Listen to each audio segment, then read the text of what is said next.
Mae mwyafrif clir o bobl Cymru eisiau datganoli darlledu o San Steffan i Gymru. Be mae hynny'n golygu?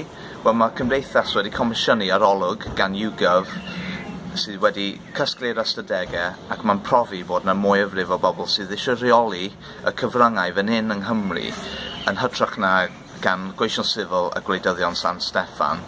So, dyn ni'n gallu mynd i'r afel a toriadau yma i S4C. Dyn ni'n gallu mynd i'r afel a trisio rhai'r problemau a diffygion sydd yn y cyfryngau, yn enwedig yn y Gymraeg wrth gwrs.